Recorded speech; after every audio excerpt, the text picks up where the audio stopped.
Yeah, man. Carrie, change those keys.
Yeah. There's, there's probably some Atmaro stuff that you're on too, right? On YouTube. I think I think there is a I think he posted the song When She Smiles, I think. I think Oh, one's in there from a one of show. my very favorite songs. And I actually wrote lyrics for it and just recorded it. Oh, cool. Beautiful song. Every time I hear it, I like, ah, It's really fun. Yeah. cool. So, ladies and gentlemen, my beautiful guest is let's see, let me, Barrero. Is that correct? So Barreiro, but everybody says Barreiro, so it doesn't matter. Yeah. Ba- The English version is Barreiro. Bajero. Yeah, those two R's. Yeah. Oh, I didn't realize that. Okay, two R's. Okay. Brazilian, right? Yeah, Port. Yeah. yeah. Bajero. It's much prettier than Barrero. It's kind of nice. Yeah. Yeah. Oh, Anna and I were just saying that we haven't really talked more than a hello. I really loved your playing. That was maybe about it. I remember the first time I saw you with Aunt Maro, and I was so amazed, not only because you're a woman, and it's rare to see a great woman drummer, but also you're a great drummer. And playing without anybody playing without Maro, you're going to take a listen to, right? Because it's Maro, he's such Yeah, a genius. of course. And yeah, so boy, just great. You play with Maro wonderfully. That's just such a joy to hear you guys. Thank you. Yeah, I feel like, you know, whenever I start playing with him, just listen to a lot of Jimmy playing with him and Yeah. like the album and all that stuff. It was definitely a place I wanted to feel a little more comfortable with because at the beginning it was just terrifying. Yeah. It's still terrifying, but it's a different kind of terrifying. It depends what we're playing. I actually totally understand. I played a gig with him last week, with him and Ahmet and Joel Taylor in Mhm. this funky little bar, the 1881 Oh, in cool. Pasadena. It's Mhm. just a very small bar. I would be surprised if it holds 30 people. And Joel's been working there like for a few years, and they're all great, And I was preparing for my gig, and I was definitely in the state of mind like, wow, this is going to be so much fun. But part of me was like, oh my God, this band is really good. Like, am I going to like, be good enough? But then the larger part of me was just like, oh God, this is going to be so much fun. And I'm going to be in the minute, in the moment. And I felt like a rock star on the gig. It was because the band, can't do anything wrong at all. They're like, and they just, oh, and they took my songs and they played my songs so good that I was contemplating hiring them to make a whole record of my material, just Great. instrumentally. Oh my God. It was really great. So I understand that feeling, it's like, I mean, it's fun and you do you and Yeah. It's, yeah, I feel like because with Mara's music, like you really do need to do your homework. Like yeah, music, if you can go in and just play, like kudos to you. Like I can't. yeah, I need to like really work on the stuff, and some things I need to learn, like what he wants to do rhythmically that maybe I can't grasp yet. So I need to teach myself how to understand and he trusts me with that, which is great because sometimes I don't trust myself. But I'll do the homework. I think that's the big difference. He knows I will really. I remember the first show we did, he told me months ahead because I was just coming out of school. So he gave me months to learn the music, maybe like 4 months ahead. That he's like, I have to show I like him, I want you to do it. And I was like, okay. So I had the music like 4 months ahead. And I remember at some point there was one song that was really fast in nine, and I played that song every day for like 2 months. That was my every day. Like if I didn't play the day, I had to make time to play that song every day. So of course I got a lot better even at drumming from that because I am and I think because I'm playing with Jimmy Brunley like on my ears, I feel like I got a lot of his playing a little bit. I learned that a little bit too, which is not bad at all. yeah. So I think the terrifying part is um, it was that enough. Like whenever you get to the gig, it's like, 'cause I just don't like getting to a gig and feeling like I didn't do enough work. Yeah. Because then you feel like, then that's on you. You're the only one doing. And I don't like that feeling, so I never want that. So with Admiro, I know I need to put that amount of work. But one thing I'm gonna say too is that they're all so nice. Everybody that plays with him, like Larry Coons, right? And like Ahmed, and so nice and so solid that like it doesn't feel. I feel like the pressure, only one putting pressure is me, and that's not bad. Because if it was pressure from me and from players kind of vibing you and all that, that would be hard. But they're all so nice that it makes you feel like you are supporting them, but they're supporting you too. So that's okay. You're in a safe place, even though it doesn't feel safe because the music's so unsafe. But the people make it safe, if you know what I mean. I do. And like if I make something wrong, they'll come and help, and Yeah, same way around. So that's good. yeah. Yeah. Yeah, that's really beautiful, isn't it? It's just, I mean, that's the way it's supposed to be, right? Mhm.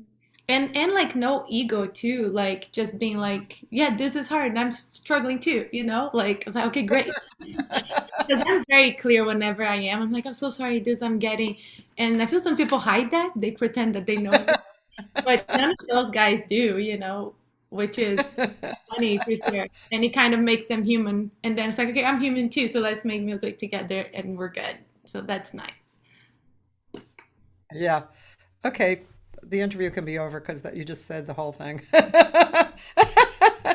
No, but really, that just makes me, it warms my heart and it excites me actually, that whole concept, because yeah, like when I was young, my dad was a sax player and my mom had been a singer and I had two older sisters who sang, so I grew up, making music together. But my dad, I would go to gigs with him and rehearsals and so I picked up the camaraderie and then I did music all through high school and had bands and went to Berklee and that's where I really got the camaraderie. It was, everybody was basically on the same page, right? Mhm. And the teachers were all cool, and it was a long time ago too. And I was a singer always, but at that time, Berkeley didn't have voice. So I played flute, and so I was more of an instrumentalist mind at that time in school. But you know, every significant thing that happened to me after that, that I never forgot, that where there was like a introduction or relationship with a more of a premier player. It was always like what you're talking about. It was always like, oh, welcome to the family, you know, just and I'm sure that's what attached me, to being a musician and because of that, it wasn't just the music. It was more than that. Yeah. And I feel like you play better too in that context. Yeah, you really do because you're supported, you have space, and like you said, you have to do the work. Mhm. You have to, you have to be good at what you do and be curious and creative and and trusting. I mean, there's so many beautiful concepts of life that music teaches. And I always feel so grateful that I'm a musician and that I have this form to learn about life, you Yeah. know, because the things are so great. And I also feel, in fact, I really wish could do more, but I feel like the government really needs to support the arts for that reason. It's not just for musicians to be grown, but it's to give people what the arts can give people. Mhm. Totally. You're a teacher, right? Yes, I am. I do. And I teach at the Musicians Institute in Hollywood. They have a bachelor's program there. oh, okay. So I teach on that Yeah. every day. And then I do like jazz camps. I do Stanford Jazz every summer. And this year I'm doing Jazz Camp West too. So a couple of jazz camps Oh, there. cool. Yeah. That's fun. I taught there once. This year I'm going to Brazil camp. Oh, yeah. I was just talking to my friend Clarice, percussionist, about it because she's going to teach there. I wanted to go to like Uh, learn all the stuff that I'm not like it's not from my area because Brazil there's so much. yeah. So I wanted to, but I don't know if this year will happen. But that sounds amazing. You're gonna have fun. Yeah. This is the first time for me. I have a friend who's a great pianist, Stefan Oberhoff. Well, pianist, guitarist, blah blah blah. But he every year he says, "Katina, you have to go to the Brazil camp." And I'm like, "Yeah, I know, I have to go." And this year it's magically working out. So I'm really excited. Yeah, it's gonna be great. I hear Yeah, amazing things. yeah, yeah, yeah. So I thought for some reason I thought, did you go to school at Cal State Northridge, or No, I I, went to I thought you were teaching there for some reason? no. So Tina Raymond teaches there, and she runs the jazz program there. Yeah. Um, So I Right. went to USC when I came to LA. Uh-huh. That's when I stayed with Carrie. Yeah. And with Mara was one of the teachers there. That's how I met him because I was a student. And then, Uh, Aaron, all those guys were teachers, Edwin. Um, yeah, so they're all like teachers over there. And I stayed with Peter there, Peter Erskine, for like 2 years, which was great. There was one of the, I guess, one semester. Peter was on sabbatical my first semester, so Jake Reed was my teacher for those 6 months, and oh, then Peter oh, came. Yeah, so I had many cool. great Yeah. teachers at USC, great influences. Absolutely. Okay, here's a question, and Roland, forgive me for saying it how I'm saying it, but I'm kind of rolling my eyes. I don't know why. I always, one time I was asked to write articles about women in the business having a hard time. And I roll my eyes at that because, and I actually didn't do that because I roll my eyes at it. But I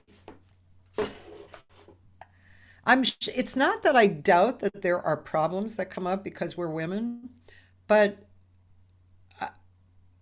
it's to me it's kind of like I just think we have problems because we're human. I would rather focus on that and get all the humans to communicate on human level rather than uh, uh, I'm not saying this well, but you know what I mean? It's like I don't really want to focus on it. So, but Roland, since you asked, I will ask Anna this. He said, "I'm curious." My friend Roland Escarins. He said, "I'm sure a lot of people are curious. Have you found that you've had to work doubly hard just to prove yourself to be a good drummer because you're a woman?" I have an answer, but I'm not going to answer. I'll let you I answer. I wouldn't say twice as hard, but I think it's I do feel sometimes it takes a minute for someone to believe that I can do a job that I can do rather Right. than just assuming that a guy can do it. I was just talking to a friend the other day about that, about even as women, sometimes we do that when, there's a woman instrumentalist and we take a second to like, Yeah. get comfortable and be like hiring her because we're so used to guys doing that job, especially in jazz. There's so many, I think, there are female jazz musicians, but not as many. I think the pop world has got more handle of that than the jazz world and even rock world. Like I see more women stepping up. And in jazz, it's, not as many yet, but there are efforts being made for different institutions. Stanford is great with that. They're doing 50-50. So even the teachers, their plan is 50% women, 50% men.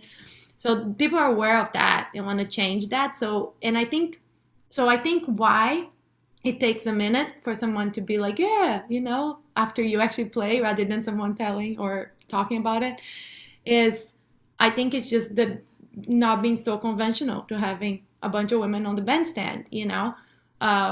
Especially I think in jobs like bass or drums or something like that. I think keyboard is more accepted or piano is more accepted.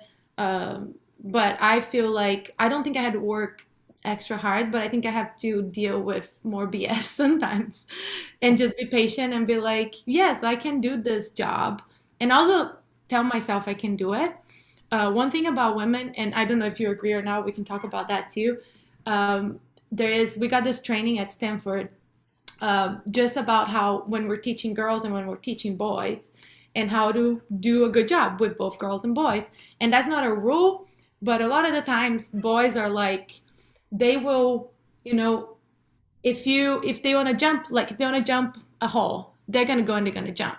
The girl, she's going to think, am I going to make it? Like she analyzes it. She'll jump, but she'll analyze it and she wants to feel safe first before she does it. And not every girl's like that because we're not all the same. But women and men, there's a way that guys think they just go for it. Women might think, am I safe? Should I go or not? And that happens in music too, where when we're teaching, we might, if you ask like a class, for example, who wants to try this? Maybe the girl won't raise your hand. So it's our job a little bit to bring that out and make it safe so that she feels like she can take a step forward. And I think for us musicians, sometimes that happen. I remember, like for me, jam sessions, for example, it was terrifying to me. And then I would wait until a couple guys went, and then when I realized, okay, I'm not like I can play like that. Then when Yeah. I felt like it was at my level, I would go, but I wouldn't just start going in case I was the worst in the room. I didn't want to start. Yeah. So I feel that the way I guess society is built on that of taking chances, sometimes girls take a minute to do that. So I don't think it's working extra hard. I think it's us kind of having that what we talked about, the people around us, um, just being good support system and being like, I'm hiring you because you can do it, Yeah. having that kind of chance rather than I don't think I've ever went to someone and was like, I really want to play with you because of that insecurity that I think I need to prove first that I can do it and then I'll do something like that. So so I don't think as far as music goes, I don't think it's extra hard, but I think as far as like how how I guess me talking about me personally, how it works for me, that safety I need. Sometimes I need to work extra hard to get the guts to be in a situation where maybe last year I could have been, but it took me so long to take the leap and be like, I can play this or whatever. Yeah. I don't know if that makes See, sense. I think that's, again, I think that's a human thing. Yeah. I don't think it's necessarily a female thing. Um, and I mean, I will be the first to admit it. And I've over the years I've noticed that it's a woman. I've also noticed that I like women soloists. Now, is that prejudice too? I like women soloists. I feel that an essence that I get from women soloists that I don't necessarily get from a lot of men soloists. Okay, so I don't know if the definition, of um, the word which has just gone out of my mind, like being prejudiced, right? It's funny, I can't even think of the word. But so I don't know about that. But like I will definitely come into a gig and I'll notice that it's a woman playing, especially like when I saw you and I came to see Otmaro, you know, anybody playing with Otmaro to me is going to be great because his standards are high, you know. So I didn't know you at all, and you're a woman, and then you started playing, and it was obvious why you were there. So, but that little thought before now is that, is that I think that's probably built into us, like you were saying, and I don't know that it will ever go away. Maybe, I don't know. Maybe in 20 years, the young people coming up will finally just not even think about it. Yeah. I, Um, I think it's getting a lot better. yeah, yeah. Yeah.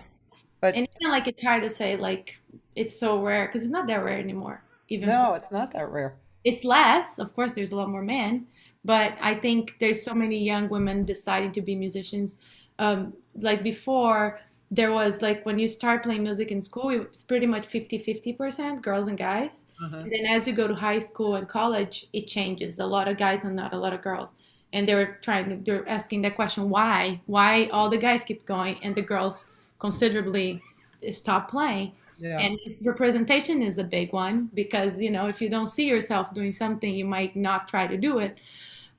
So I think it's been shifting because now there is a lot more like women teachers and people just to encourage boys and girls to do it. So I think it's gonna, I don't know, I think positive. I think there's more women stepping up and, doing that.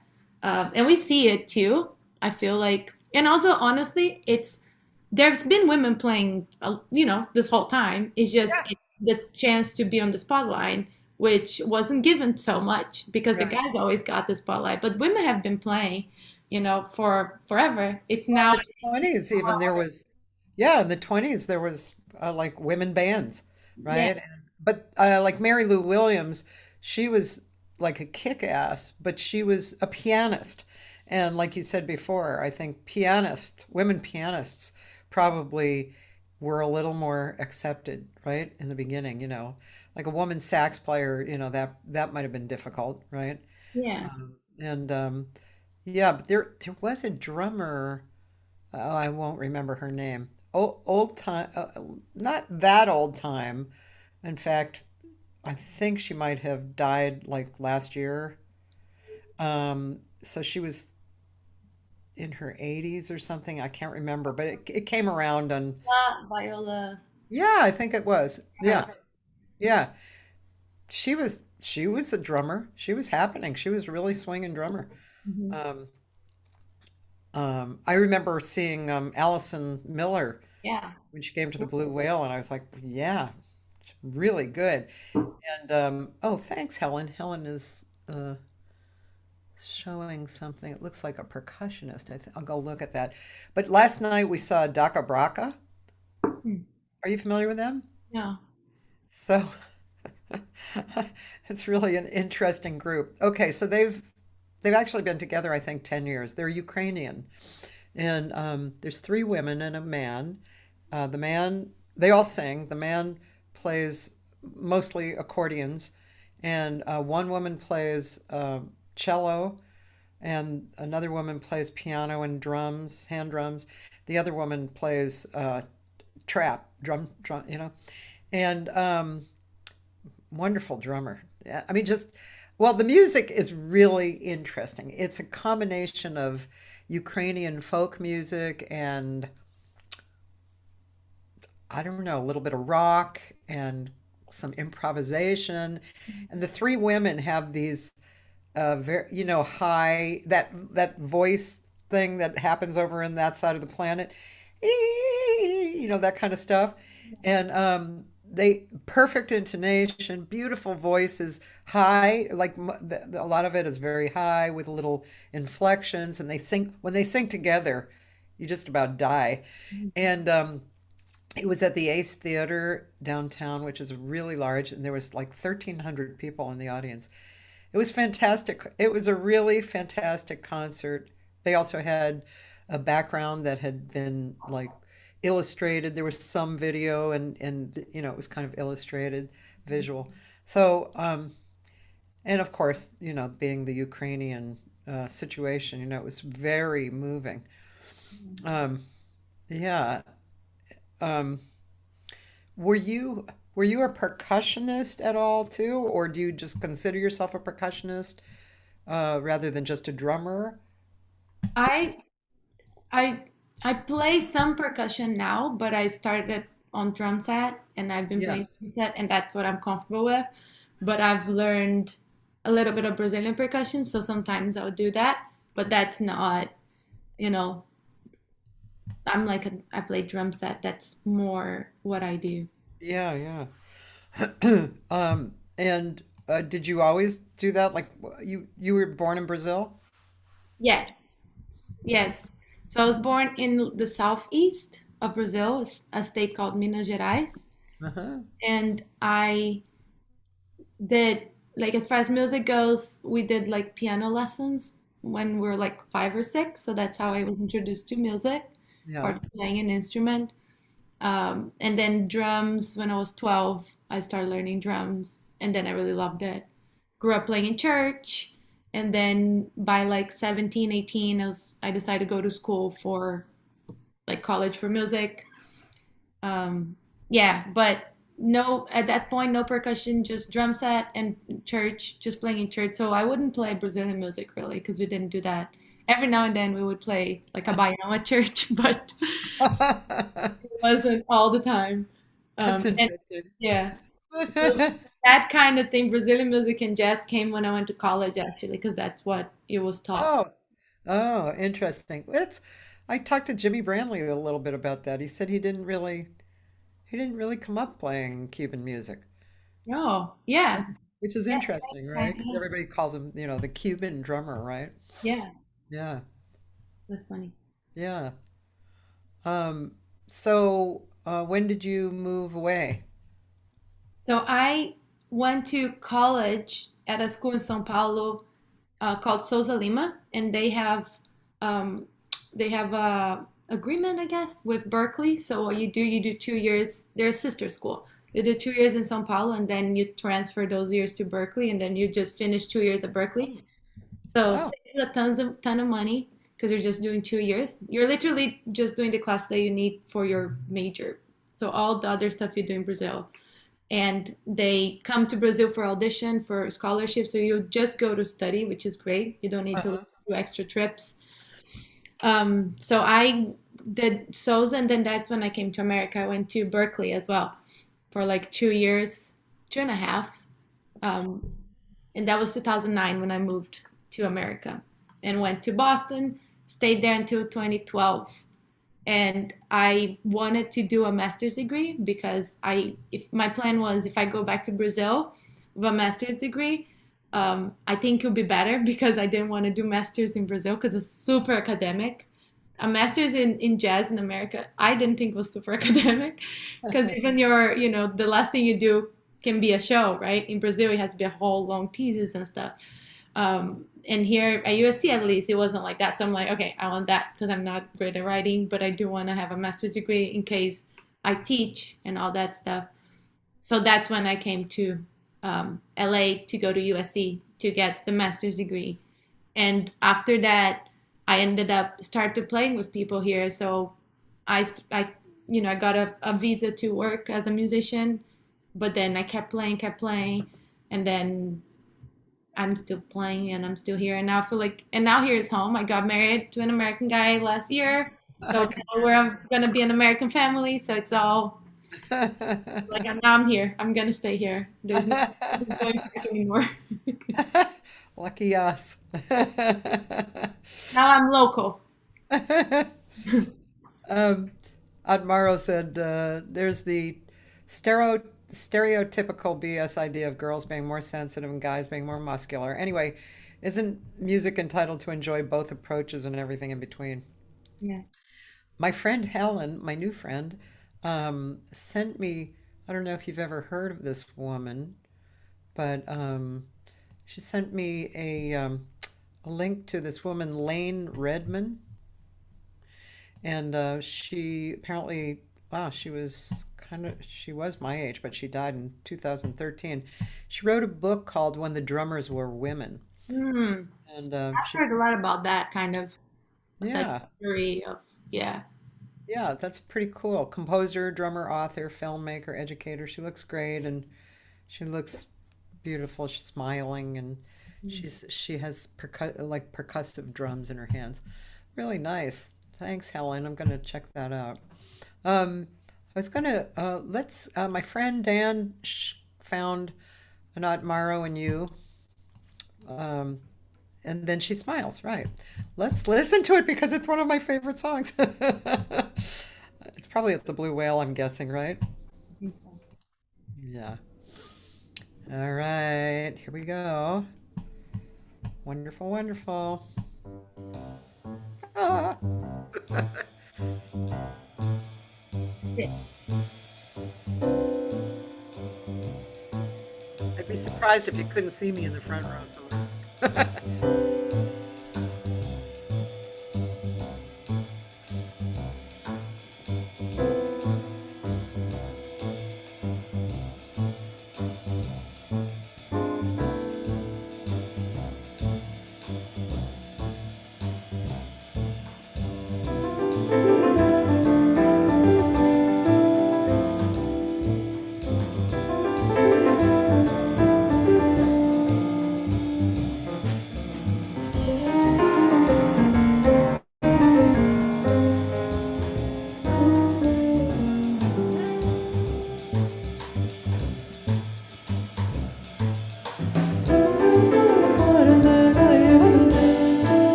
Love that song. That was a song I worked on for months, It's a good um, song. especially with words.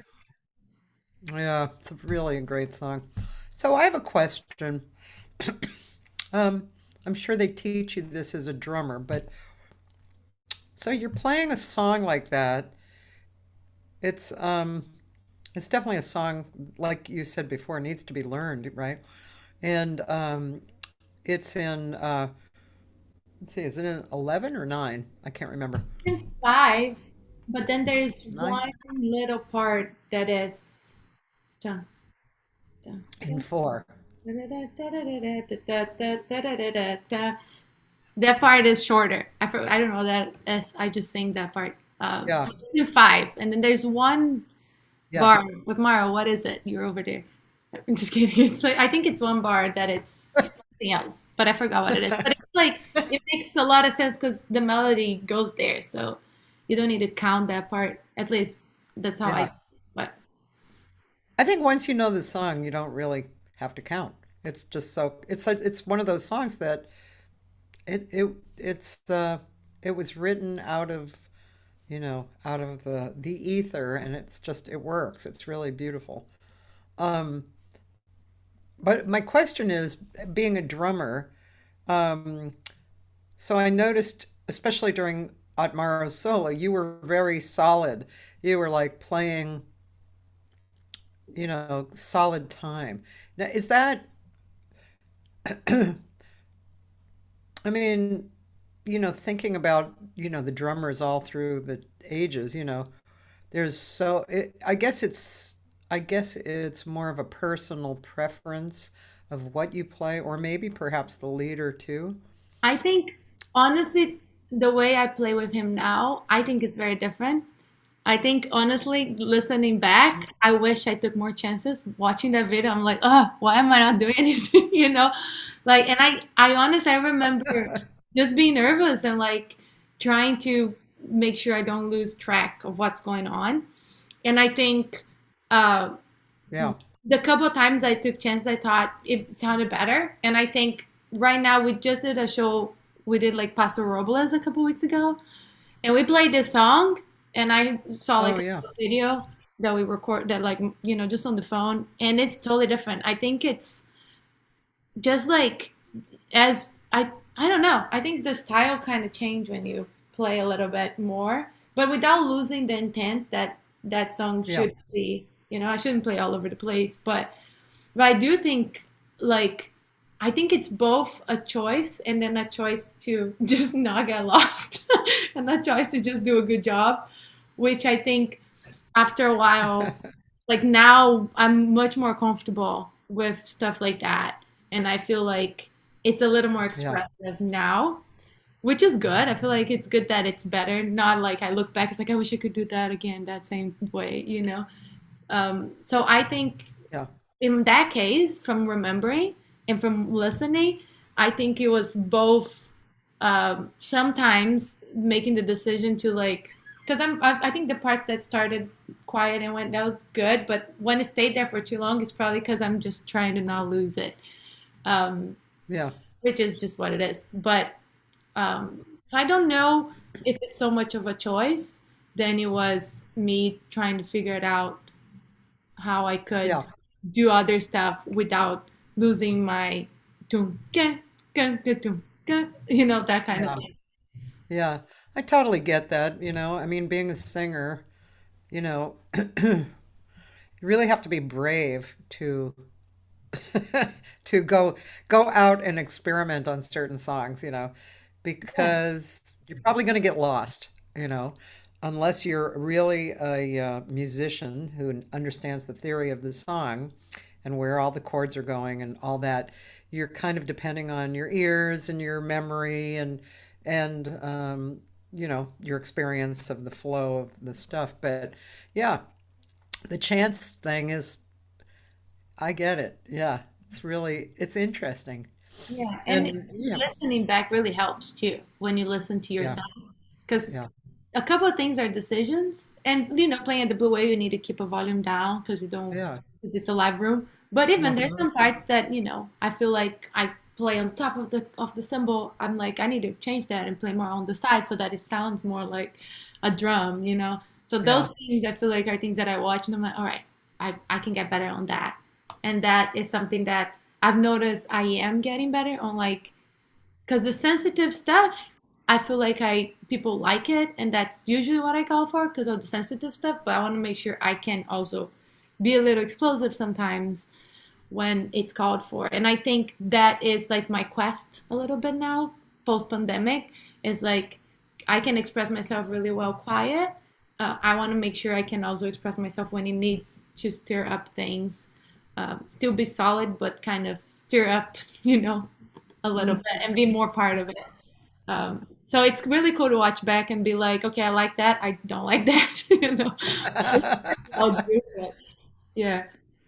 I think it's sometimes a little dangerous. You can fall into kind of a habit, like, Mhm. oh yeah, that was good, and then you end up doing it again and again, and it's like that's not that's not the thing to do. It's recognize what you like, that's cool, but then go on, keep expressing more. Yeah. Totally. Singers tend to do that a lot.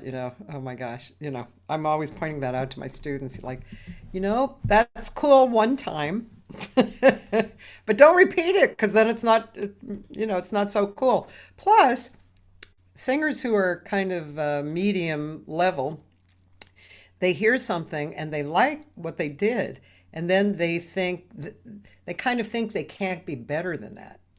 Mm. They don't expect to be better than that. And I think that's with every instrument, of course, but singers especially, I don't know why, because they're singing the melody with the words, so they do the same, they can do the same melody and the words at the same place.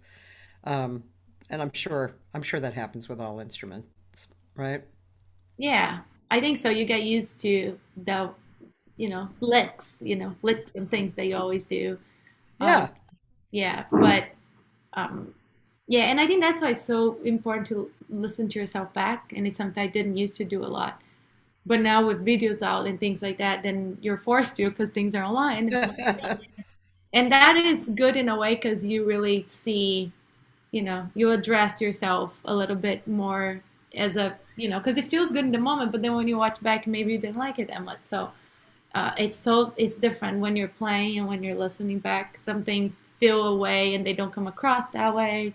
And the sound, like as far as drums go, the sound I'm getting here, it's a lot louder for me than for the person over there because I'm right here.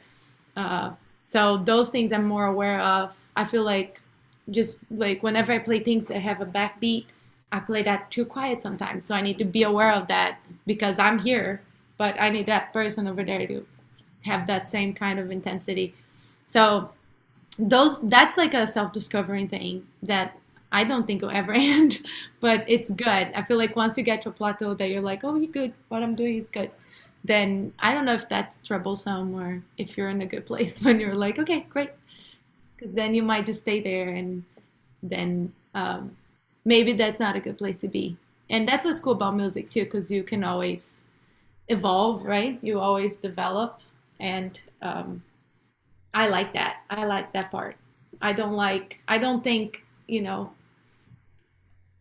I don't know, because we all play different. So you have so much to learn from other people too. So bringing that in as well, I think it's good. So I don't mind not when I watch there are things I don't like. Like it bothers me, but I don't mind in a sense that I know that will happen and I just need to push it and be better. But not try not to judge myself too much, but judging a little bit. Yeah, that's kind of a whole subject that, well, I mean, effortless mastery, that whole department at Berkeley is basically about that, right? I mean, don't judge yourself. How do you not judge yourself? How do you become free with the creativity? And it's hard. We're human, and we're built in a particular way, and we judge. But all of what you just said is really great. Um, yeah, I mean, you have to be a little analytical. Yeah. And you You have to have get to. comfortable. you have to be comfortable that you're not you have to accept that you have work. That means you do a good job, or else you wouldn't Yeah. be hired for what you're doing. But I think it's okay to acknowledge that, I'm human and there are things that maybe I won't like it, and that's fine. And one thing that I learned from Peter, he I think he just telling a story of how he learned that it's okay if he made a mistake or if he played something he doesn't like. He said that he was having a lesson with his teacher, and I think this is college, I don't know, but he has a book too that he talks about it, if anyone wants Peter's book. But he said that it was one lesson, and that he was supposed to play this thing on the snare, and his teacher was like, all right, now play this wrong. And he was like, what? Like, no, I wanted to, don't play this right. I wanted to play this wrong.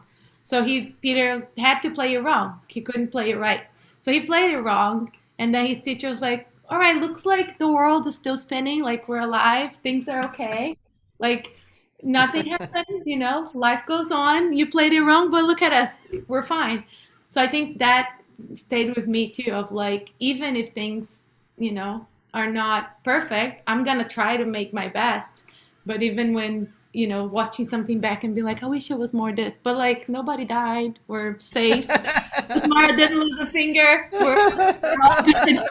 And he fired back, so he believes there's something there. So, all those things I think, make it kind of be okay to be okay with where you are, and it's okay to Yeah. want more too, Yeah, I've, you know how subjects keep coming up at certain times, it's almost like, okay, this week, who's talking about the same subject?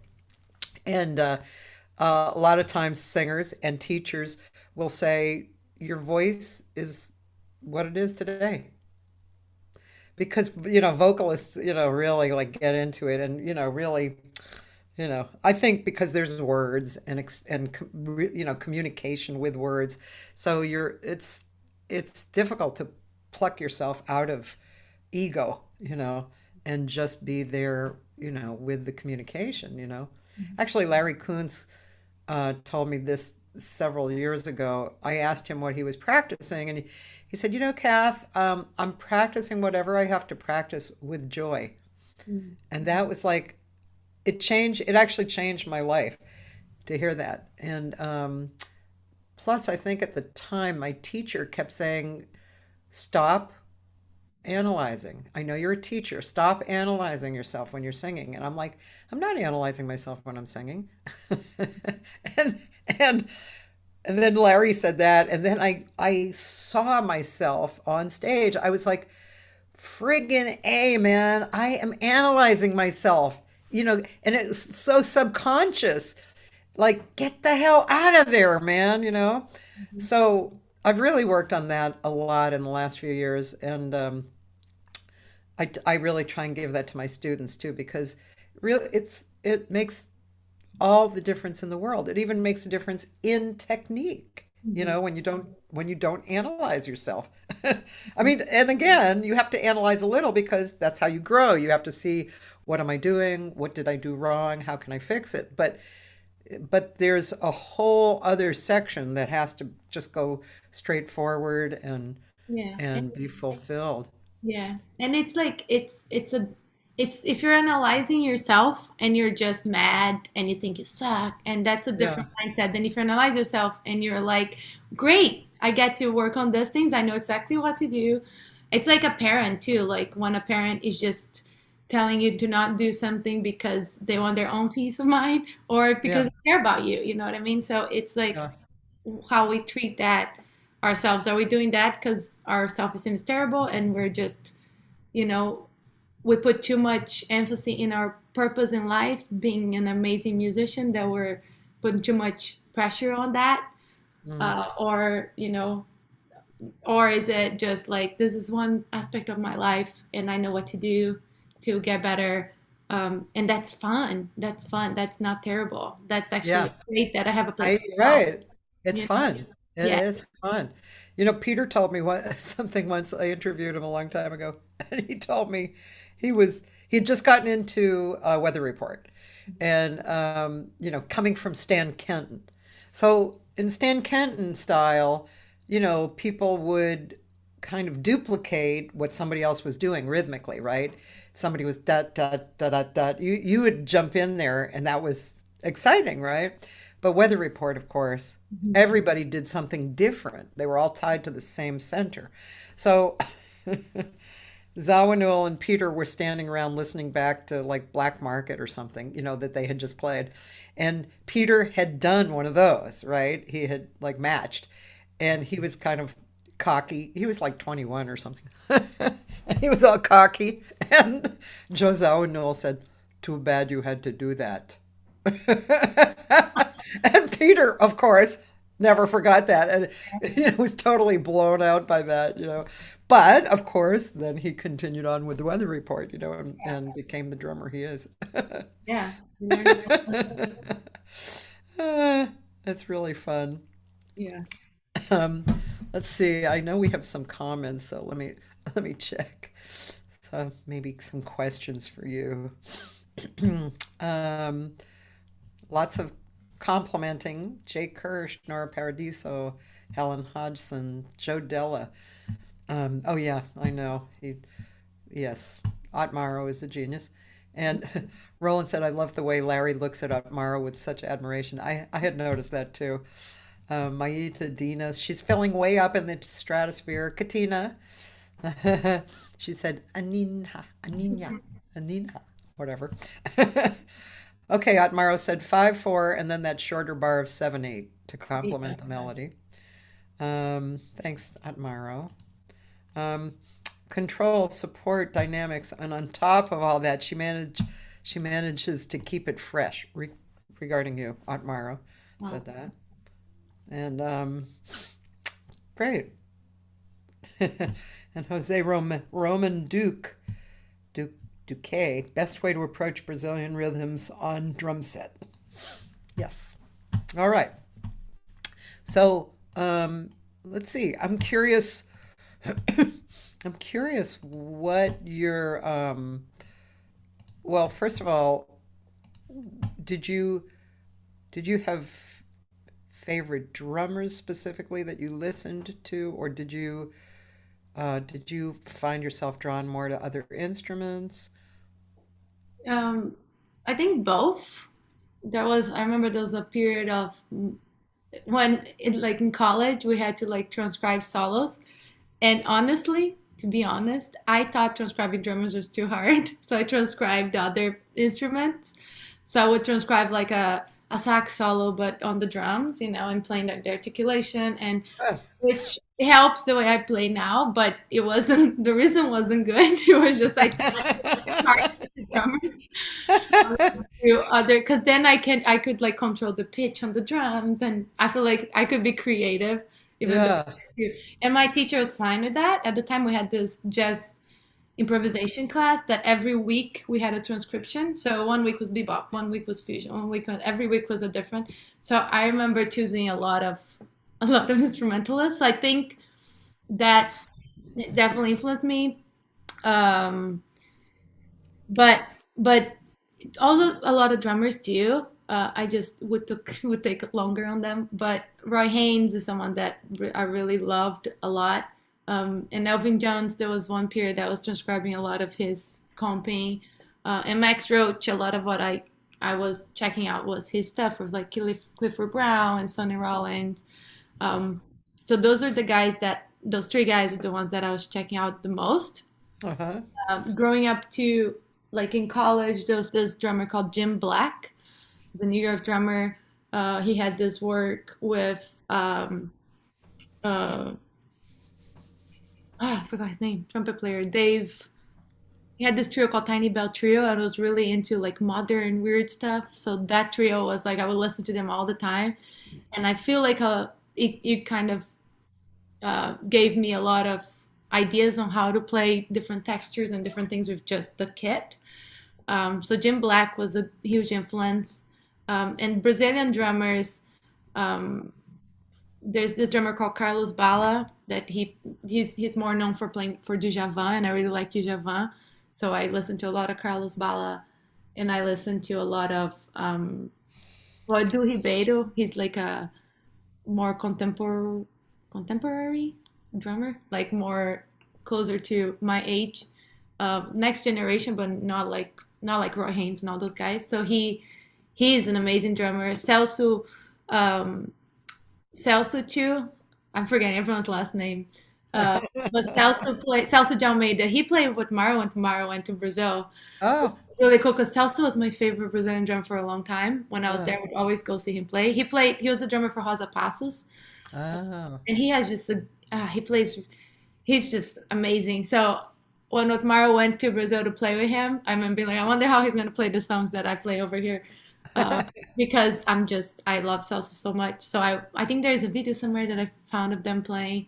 Oh, But yeah, so those guys really formed um, the way, like those are my favorite drummers. There was when I was a teenager, there was a rock drummer that I really liked. His name was João Baroni from this band Paralamas do Sucesso. So João Baroni was like the first drummer that I was like, I want to be like this guy. And then later on, I found a lot of other guys, mostly on jazz and Brazilian music world yeah, they were my favorite guys. yeah, yeah. Um, yeah, well, and Duke Ellington said the famous, there's good music and there's bad music. I remember I had a student for a year. Um, he was a rock singer. This was wild. He was a rock singer. He worked for Billy Sheehan. He was like his roadie or something. He played bass and he wrote songs that I really liked, but they were heavy metal. But I really liked the songs a lot. This guy was so interesting. He couldn't match a pitch. When he came to me, he had four notes that he could sing. That was his range, and he couldn't match a pitch. And I gave every month, I would give him a lesson. He would go away. He would practice. He would come back, play the lesson that we had done, and sing with it. And then we would have a new lesson, and that was every month he would do that. And by the end of the year, he was one of my best students. He really understood what the voice was, and he really took to heart and studied. And also in the beginning, he didn't realize that when he sang, he needed a monitor. So it's really interesting, man. He really needed some help when he first came, and Yeah. he did it good. Yeah. But it was just interesting to me too that I liked that music. I mean, it wouldn't be the music I would go hear, but the songs were good. They were good, you know. Yeah. Um, so um, so you listened. You mostly, I guess you mostly heard Brazilian and jazz, but like you said, rock was in there, and But yeah, uh, like not like Paralamas is like ska rock. So it was okay, really um but yeah, but I loved it. It was really good. yeah, Yeah, that was my favorite band that growing up. And which yeah. like ska, there's like horns, so it's kind of but it was dope. Um and yeah, and then I didn't really honestly when I went to college, I remember people showing me songs like jazz tunes and I'm like, there's no singer? And then they're like, yeah, this the melody like the horns or somebody else playing. It's like, but there's no singer? Like it made no sense to me because I was used to songs. I wasn't instrumental music for me was classical music. I wasn't aware of music that had no singing because Huh. I didn't understand the concept of a melody. So that's how I got to college. It was like, so no singing on this signal. I was like, oh. So I had to understand, there's a form and there's a melody. There's still something, even though there's no singing. Because I was completely oblivious to it. I had no That's interesting. and Yeah. even like I'm a couple of solos. I remember one class, the class that was supposed to transcribe solos. I would bring intros, so it's not really a solo. It's like an intro, but because it's one instrument player, I thought it was a solo. So I remember bringing. I brought like I think I brought the Waters of March that has like that interlude and then there's like Yes. a little Dun, intro. dun, I dun, transcribed yeah. that thinking that someone Yeah. saw, and I remember the teacher being super okay with it because he knew I didn't know much, and the other students being like, "Is she allowed to do that?" And I didn't understand why they were saying that until later. I'm like, "Oh, I didn't transcribe a solo," but the teacher was nice to me. He just let me have my grade, but I had no idea what was, what input from That's that. funny. Yeah, I had to learn a lot. Wow. And That's really interesting. Yeah. yeah. So, so what and through the pandemic and now have you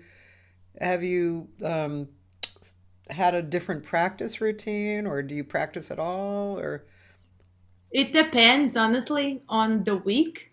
Um, During the pandemic, I was practicing a lot. I was living in a place that had a back room, so I would just go to the back and practice. And then since we're back, I've been practicing. I go to teach a couple of days on like a practice space because this house that I'm in now, there's no drum room or place to make sound. So sometimes I'll be on the pad here. Mm. But if I'm teaching, I'll go earlier, or I'll go on a day that I'm free to go practice. But right now is a lot less than when I was on the pandemic. I was doing a lot more. And I got married in August, so I was trying to understand what it's like to have family life plus practice life plus gigs. So it's all I haven't yet balanced my time. So yeah, I'm not very satisfied with my practice routine right now. But I try every week. I would say right now, um, every week, a couple of days I'll go to the room. If not, I'm here on the pad. That's kind of how it goes. Yeah. And it depends Yeah, too. it's When interesting. I have the Paso Robles gig with Otmaro, I was there the whole week because I had to get ready for that gig. So it depends on what's happening too. Which, yeah, it shouldn't Yeah. dictate, but I think sometimes we fall into that we practice when we have a gig that we need to work towards. So I feel like right now I'm kind of doing that a little bit. Yeah, absolutely. Hmm. It is nice to have a few months ahead, though, so that you can kind of leisurely and really enjoyably practice the songs. It's just like, because I was preparing for a gig for this recording that I had like last week or the week before of a no net with arrangements written by John Leftwich, which were beautiful arrangements, and some of them were unusual. And we had done the gig about 3 years ago at Just Jazz, but um, we just decided to kind of pull it together and get it better and record it. And so, but I had a lot of time and I used it well. And I hired the piano player to come over and run through stuff with me, which was great because there were these little spots that I didn't fully, get. And without like a really good piano player, it's kind of vague, but I really enjoyed doing that a lot, Hmm. just comfortably doing that. I'm going on the road in June a little bit, and I'm playing with some great bands, and I want to start thinking about what music I want to do. I want it to be super comfortable, but I don't want it to be, Our Love Is Here to Stay, or you know what I mean. I Yeah. want it to be interesting music, but I want to Yeah. be really comfortable with the songs too. So Yeah. and the cool thing is when you're on the road, you can pick songs that people hear you do here all the time, and nobody's heard you do it. But I learned something from watching Benny Maupin actually, and also Otmaro plays and then she smiles. Really, almost at every gig that I've heard him play, and when I hear Benny Maupin, or he used to play a lot around town, he played the same songs. It was like the same set. And I thought, at first, I thought, oh, that's interesting. I wonder, because I was always thinking, oh, I have to really change it up, play different songs. And then I got it. It was like, yeah, just using that song as a good vehicle for all the other expression. Hmm. Um, it's interesting. What do you think of playing the same songs? I I like it. I feel like sometimes um yeah, because you it depending on the song too, sometimes you it takes a minute to get comfortable and then you stop playing that song when you feel like, oh, now I can really express myself because I really got it. So I don't mind Yeah, at all. yeah, Um, I don't know what it would be like if we were on tour playing the same song every day for like a month because I've never experienced that amount of playing the yeah, same song. But the way it is so yeah, far that I've experienced, I enjoyed it because um, I feel like the homework gets easier, but then you're a different person than you were, I don't know, 5 months ago. And I feel like at least I express myself a little bit different, so I enjoy it. I like doing it. I like playing the same songs. I like playing yeah. standards. I like that stuff. Just like playing the drums. Um, okay, well, that's a perfect segue for this video. She just likes playing the drums, so here's her drum solo at the Kennedy Center. Who are you playing with here? So that's do you know Amy K Bormet? Have you ever met her when she used to live in LA? She's a No, pianist. I don't think so. Yeah. She is a pianist. She used to live in LA, but she's back in DC. She's from DC, and she organizes a festival called Washington Women in Jazz Festival over there. Oh, So this I forgot what year this was, but this was one of the years that we went there. And then that year, as part of the festival, there was a show at the Kennedy Center. So like that one, the bass player, her name is Karen um, Shipelaine. Yeah, it says over there. And then Sarah, they're all like DC DC musicians. So Amy, Sarah oh, Leo's okay. on sax, Shannon on trombone, Kareen on bass. So all those are all musicians in DC. They're pretty great. So this apparently is your song because it says drummer's tune shall have a drum solo. Yeah, we have so me and Amy, we have we have a group. And when I say group, is because we played once since the pandemic, so I don't know how much of it. But we have a group, and it's called AmyAna, and we released an album. I forgot what year. It's been so long. A couple years ago, and this song I had two songs in it. This is one of them. So that's one of my songs, and yeah. Okay, cool. Here we go.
Nice. Drum solo. He plays. Hi, Whoops. everybody. Whoops. This Hi, video is Amy. Amy Nolte came up. That was really good. Your playing is so good. Thank you.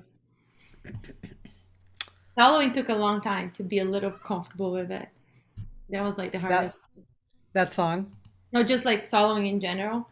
Oh, It wasn't the most comfortable for me. That's why I was avoiding all the transcriptions.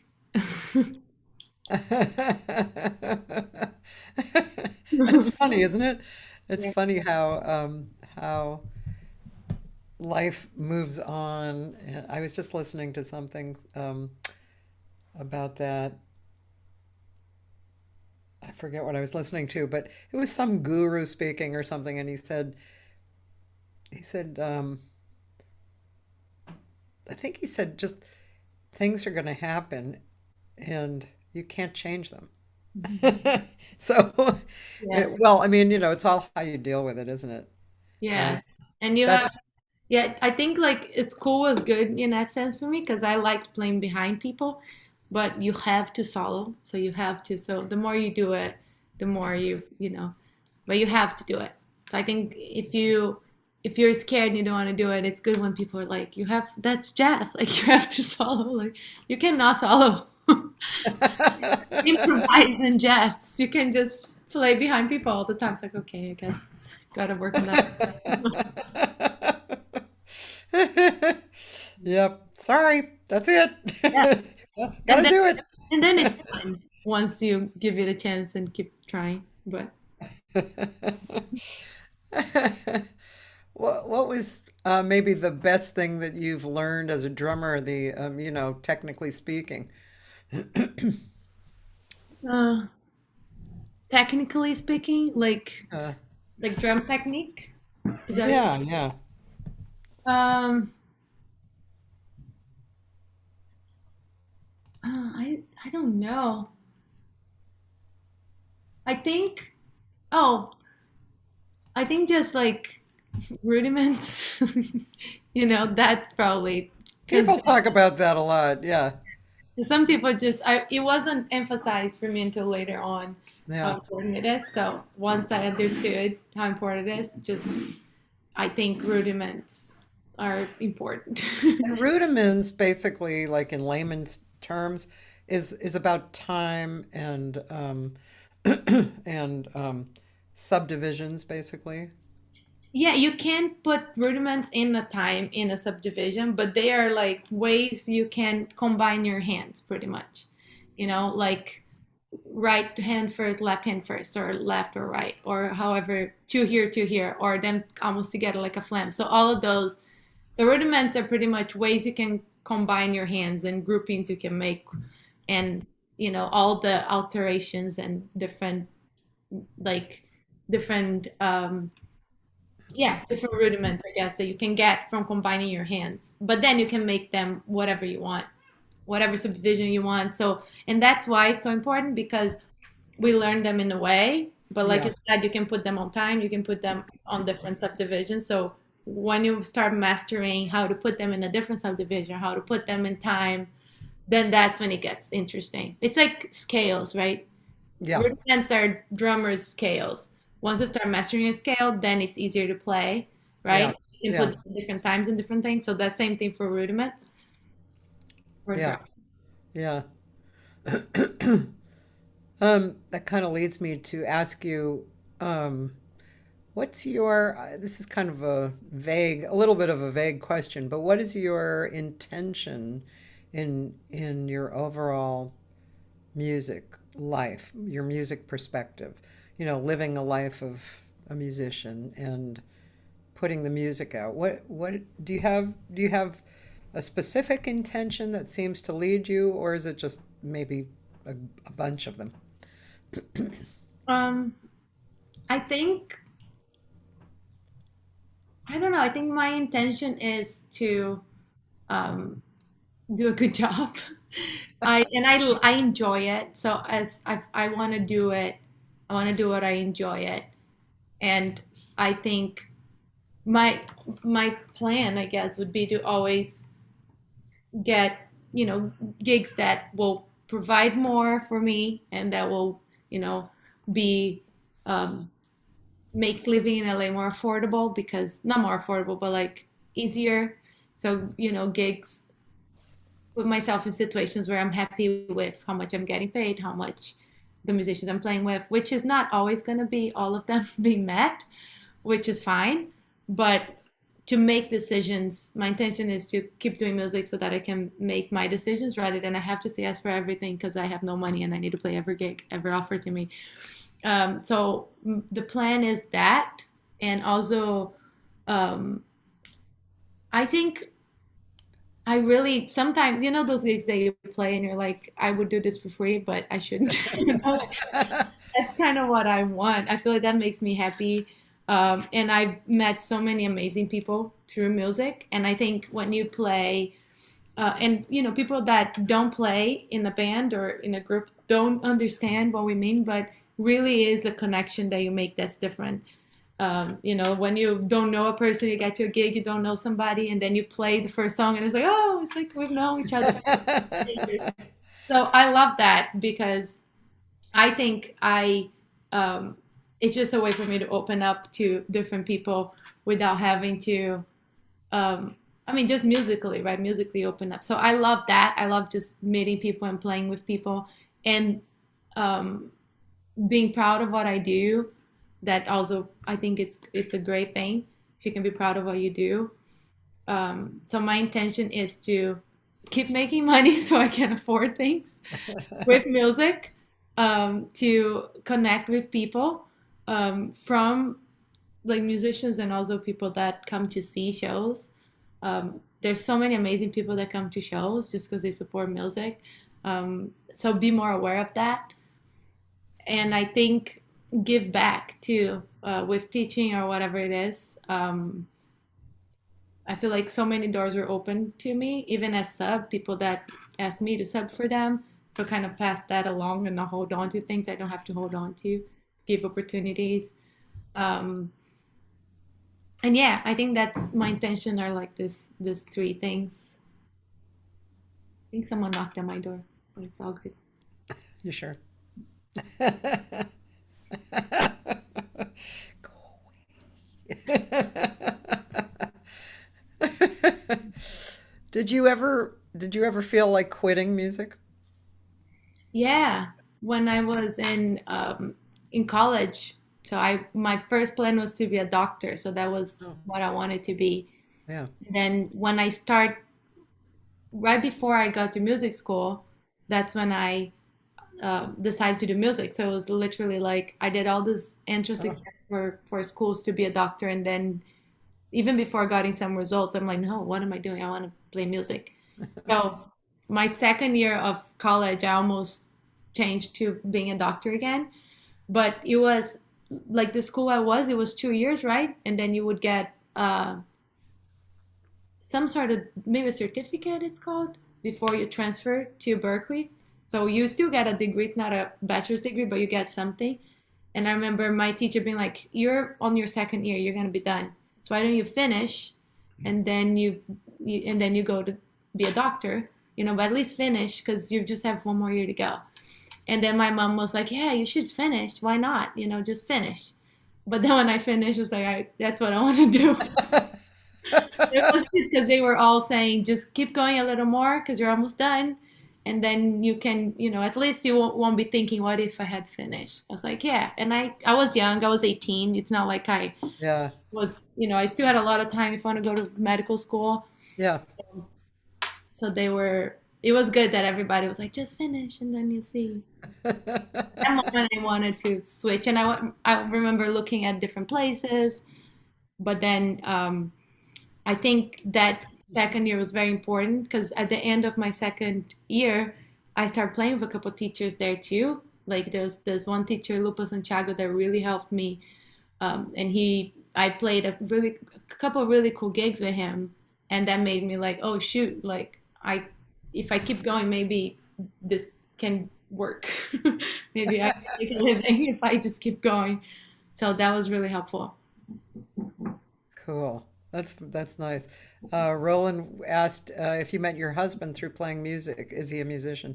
No, just through LA. He's an actor, Oh. writer, no music. So we talk about other things. He comes to shows and he likes it, so that's good. That is good. My husband's not really a jazz guy. He's much more of a rock and blues guy, and but I've introduced jazz to him over the years. You know, we've been together 20 years, and he he worked as a lighting board operator on the Tonight Show. Oh, cool. So he definitely had, to me, he had like an artist point of view, although he doesn't think of himself like that because he didn't travel along an artist kind of path. But he did the lighting for the bands, you know, and so anyway, but I think it's good.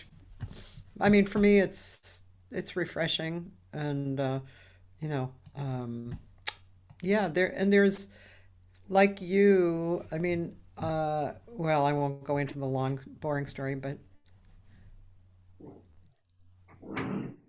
Oh, I think there's some construction happening right outside. oh, yeah, yeah, yeah. I've had that before. But yeah, anyway, it's just yeah, it's the balance of life and your art is good. It's good to have, you know, and it's an interesting road, you know. It's definitely a road to learn from, you know. I think it's great. Yeah, and he the whole film thing, it's very creative and Yeah. I like it too, so I'm learning a lot. Um, we've talked about producing stuff together in the future, so I'm very interested in that as well. So that would be a cool thing to kind of jump in with Yeah. when we're ready. Your composition's probably right. Yeah, and we talked about that maybe, and all my friends and all these people, how we can add to the production company that we want to have. So I think that would be really cool. That's Do all. great. My husband and I always talk about when we win the lotto that we're going to buy a music club and we'll have rock and blues on one side and jazz on the other. So I'm looking forward to that day. It's probably be when we're, you know, just a little older, maybe. Keep getting the lottery tickets. That'd be great. I've been to a few newer places I've never been to last week, like because Bill Frisell was here and John Schofield. So Bill Frisell was at Zebulon, which I'd never been to. It's Yeah, a really interesting room. I yeah. want to go over to ETA now that my brain is a little settled. And um, the Cabaz Theater, do you know that? I know that. It's on West Pico. Really interesting, beautiful, small theater. That's one thing that seems. Are you going out to hear music a lot these days? Not a lot, but a little bit. Yeah. I'm going out a little too much actually. And like this week I think I went to 4 nights in a row. Oh my God. And I need to go. oh, there's so much there's so many good things and I can't resist. You know, Katina had a gig. I had to go to that. Katina, Aron, Nando, Roberto, and Admiro. How Mhm. can you not go to the gig? And it's Right. their birthday, you know, it's Katina and Aron's birthday, so I had to go to that. Yeah. You know, I mean, so it's really, uh, it's exhausting, but it's really good. It makes me all excited. Oh, Jay, yeah, you're going to Campus Jackson, Newport Beach. You must live down there. Yeah, Roland, the Blue Whale. I actually I was downtown and I stopped by to look in the window and it was a little depressing. So it looked like they had brought more tables in and like kind of like I don't know how to say it. It's not uh, just like a little uh, floor that was a little higher than the ground and they put tables. I don't know what they I didn't go inside because they weren't open, but it was still depressing. I didn't take a picture and post it. It was like, no, Yeah. I don't think I'm going to do that. Yeah. Um, oh, thanks, Dan. There's the Lotto Bee project with you playing on Double Rainbow. We'll do that. Um, let's see. Um, okay, what? Um, let's go listen again. It's great music. I mean, if there's anything particular that you want me to play, I will. Um, this is probably pretty nice, huh? This is probably a little different year. This was 2016. Still careful, Anna. Say what? I said it was still careful, Anna, but I'm sure it's good. Oh, where are you? Oh, there you are. Oh, look at all the singers. Cool. Yeah, it was. I was not at this one.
Olha que está chovendo na roseira, que só dá rosa, mas não cheira a frescura das gotas úmidas, que é de Luísa, que é de Paulinho, que é de João, que é de ninguém.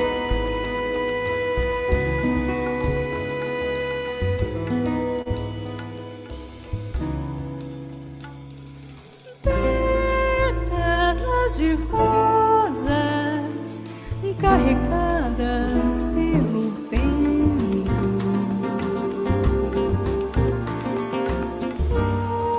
um amor tão puro carregou meu pensamento. Olha, um tico-tico mora ao lado, passeando no molhado,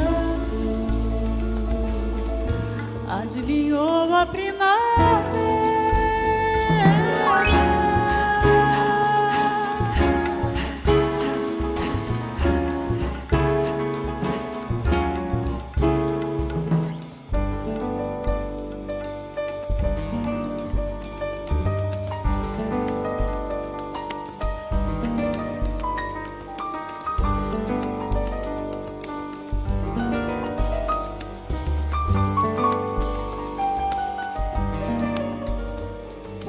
Olha, que chuva boa, prazenteira, que vem molhar minha roseira.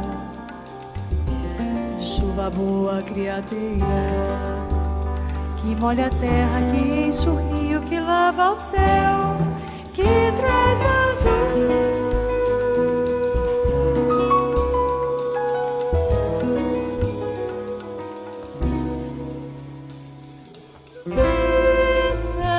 De rosas carregadas pelo vento,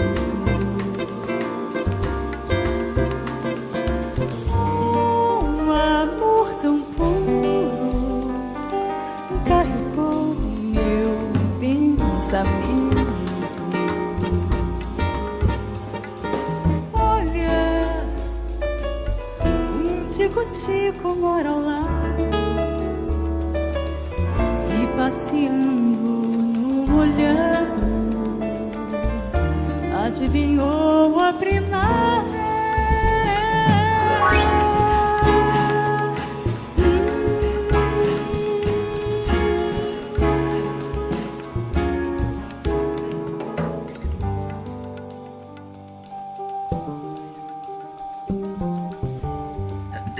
Okay, I'm gonna.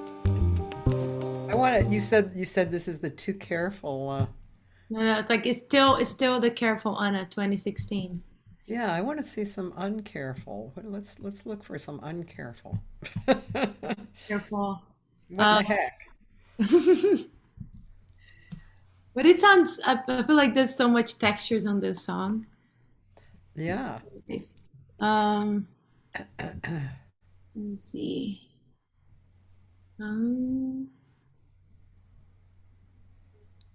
I guess some of these do you wanna see just drums? That one with Anthony is just it's two right drums. here. Oh, cool. I You love know Anthony Anthony? too. He's great. Whew. Because then it's drums. It's more soloistic, but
Totally cool. Oh, I love that. God, I want to watch this subscription. That's Yeah, pretty they do a lot of cool. drum videos. They did some Yeah. drum tools. There's one with Ron and Jake, I think. Was it Ron and Jake? I forgot, but they did like they got like two drummers, a lot of LA people. Ah, I think really cool. Very cool. Um, so I have a few little technical questions, just techie kind of questions. I noticed your drumsticks, and my husband has some drums here with different drumsticks, and so we have different drummers coming through. But so drumsticks are kind of real particular, right?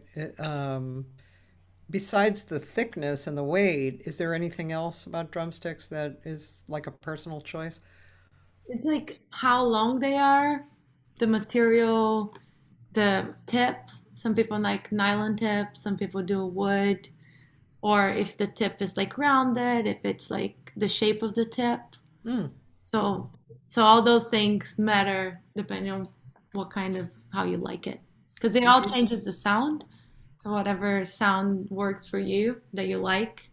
It's kind of Yeah. like cymbals, but Yeah. like, I guess it's less perceptive to the audience, but more to us.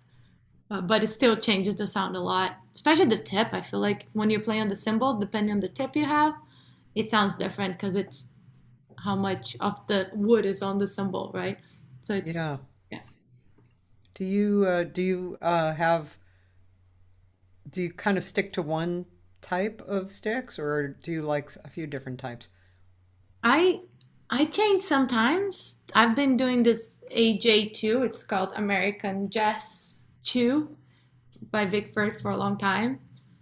Um, there was a time that I was playing with Peter has a signature ride stick that the tip is really thin. So I was playing with that before. If I'm playing a gig that I need to play quiet, I'll use something that has a really small tip because it's a lot easier to play quiet with those because the sound is like a lot less than if you have a big tip. So I'll alternate, but mostly I'll do this AJ2. That's what I use, which is a little longer, um, and the tip is I guess oval shaped. Is that how you say it? Yeah. Yeah. Yeah. And symbols, I'm guessing, are similar. I mean, in as far as what kind of symbols, their thickness, their ring, their size. Yeah. I mean, must be a lot of information to digest and to choose from.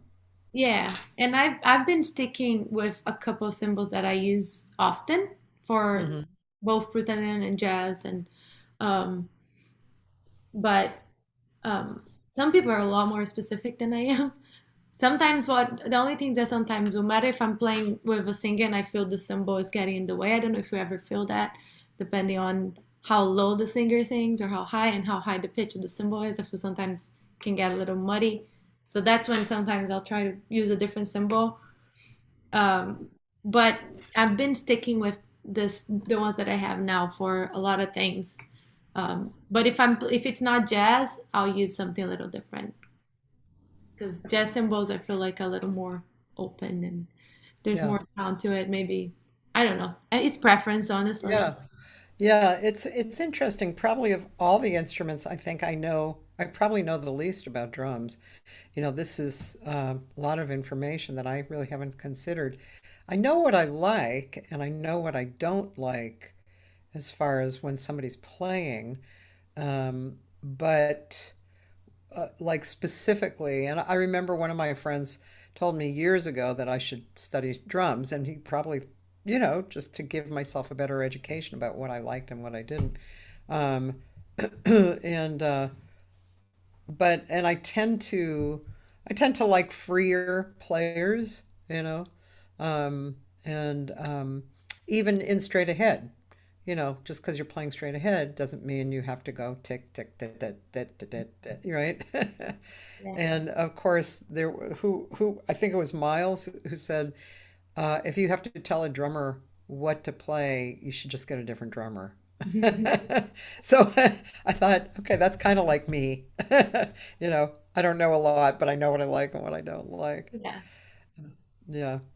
Yeah. And I Um, the it's the individual is important. So you know what you like and who is that person you like. Because it's I don't know. It depends if you get to somebody. It's like I wanted to play like this guy and this is the local guy, so I could get that guy too. That's that too. You know what I mean? So, and I think that's okay too. So I yeah. don't think that's a problem with like I like this style, so I'm gonna go with this person. I think that's good. Yeah. And drummers, I mean, drummers, there's no reason why a drummer can't play different styles, right?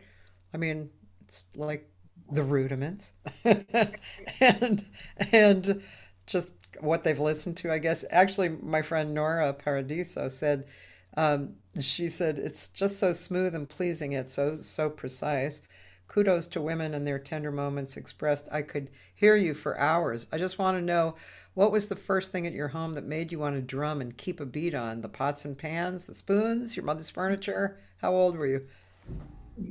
Um, it was I was 11, and it wasn't it was like just tables and things. I never had like how people go to the kitchen, the kids go. I never did that. Yeah. I did have a piano. We had a piano in the house, so I would play piano, and I think piano is very percussive. Yeah. I wasn't very good piano player. I wasn't a good student. Like I didn't practice, but I liked it. I liked hitting it, and I liked playing things, and I felt if you don't practice, but you're going to lesson for 6 years, you learn something, right? So I did play songs, but I could have been a lot better pianist if I actually practiced. But when I was 11, I went to, actually, I went on a trip with a friend's family, and we were all tapping to a couple of things, and they couldn't tap the stuff that I was tapping, which is probably wasn't that hard, but Yeah. for some reason, and my friend's mom was like, "Oh my gosh, you're really good. Your rhythm is really good.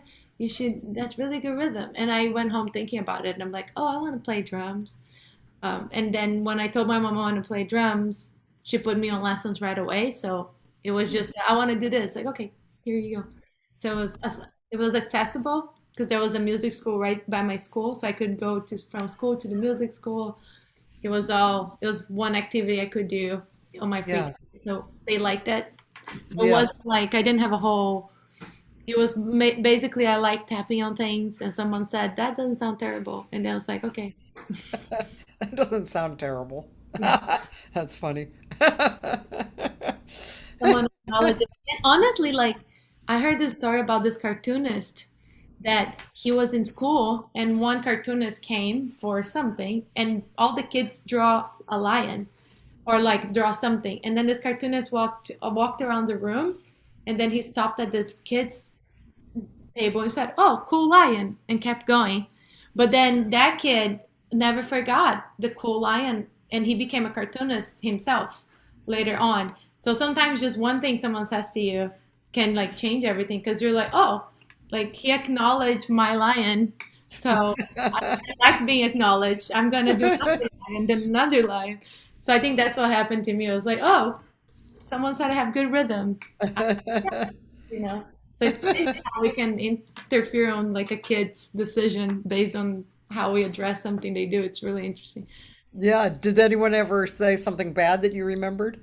Like, well, not bad, but like, Like music wise, yeah, um, like that wasn't very good, or you shouldn't do that, or when I start college, I was listening to a lot of pop music, yeah, and there was other students that they would just be like, "I can't believe you listen to this. This is terrible. This is trash," which made me feel like I couldn't make any decisions yeah, about music. I was just, and it kind of shut me to what I liked, which wasn't good. It's different when you introduce people to something, and it's different when you say, "What you like sucks. Listen to this." So um, I started learning a lot. Whatever they told me I would do because I thought that my opinion was really bad.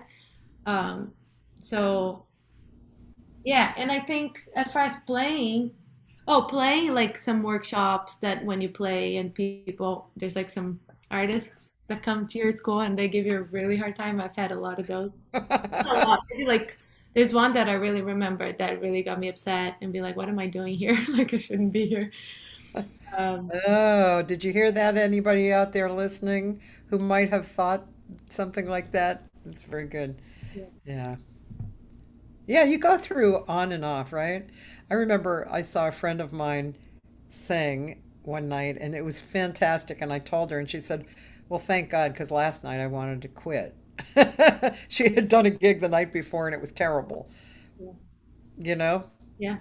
it really does change from moment to moment. And like you were saying before, sometimes listening back to yourself, you could feel great on the gig. And then when you listen back, it's like, ew.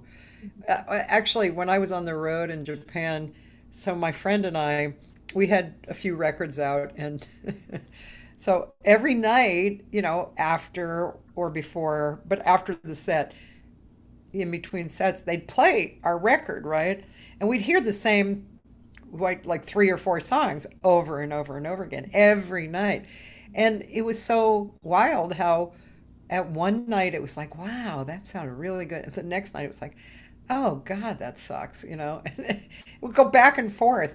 And you learn that it's like that, that's a lesson, It doesn't really matter. It's that's not really what it's all about.